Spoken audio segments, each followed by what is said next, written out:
नीतीश कुमार बार बार तेजस्वी यादव को अपना उत्तराधिकारी घोषित कर रहे हैं। ऐसा कर वे कांग्रेस को इस बात का संकेत दे रहे हैं कि वो नीतीश कुमार का विपक्षी गठबंधन का पीएम फेस उन्हें घोषित करे, लेकिन कांग्रेस ऐसा कर नहीं रही है।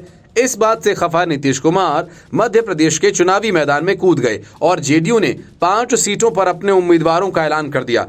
इसके पहले अखिलेश यादव, अरविंद केजरीवाल और वामपंथी पार्टियां भी मैदान में एक दूसरे के खिलाफ डट गई हैं। मतलब कि विधानसभा चुनाव में विपक्षी गठबंधन में शामिल पार्टियां एक दूसरे के खिलाफ जोर आजमाइश करेंगी। इससे विपक्षी गठबंधन की एकता को तगड़ा झटका लगा है।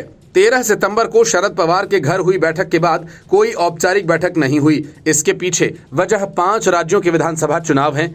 इस गठबंधन के सबसे बड़े दल कांग्रेस ने साफ कर दिया है कि विपक्षी गठबंधन का गठन मूल रूप से 2024 के लोकसभा चुनाव के लिए हुआ है।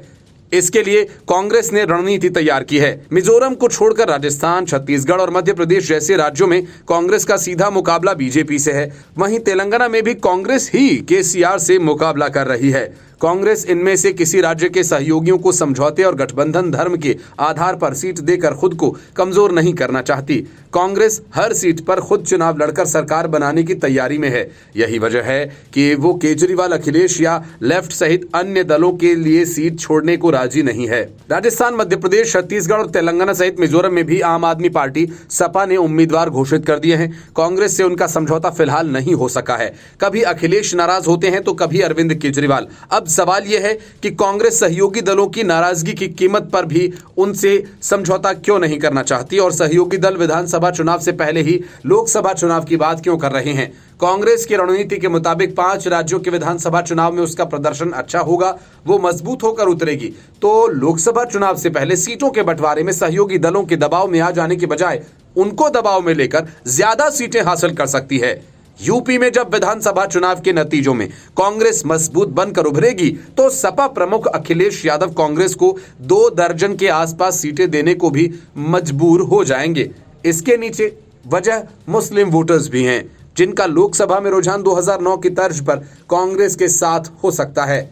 बिना मुस्लिम वोटर सपा की ताकत सिर्फ यादव वोट बैंक के सहारे काफी घट जाएगी।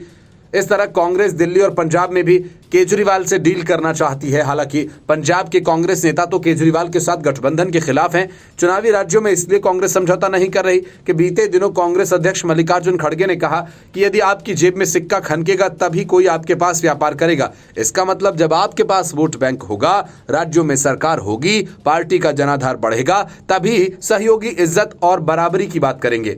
लेकिन सहयोगी चाहते हैं कि बातचीत अभी हो जिससे कांग्रेस को ज्यादा दबाया जा सके। राज्यों में भी सीट इसलिए मांगी जा रही है ताकि कुछ सफलता पाकर कांग्रेस को तर्क दिया जा सके और ज्यादा सीटें मांगना जायज ठहराया जा सके। फिलहाल राजस्थान में लेफ्ट और जयंत चौधरी के साथ गहलोत बात कर रहे हैं और दिग्विजय सिंह सपा से मध्य प्रदेश चुनाव के लिए बात कर रहे हैं। हालांकि बात अब तक बनी नहीं है।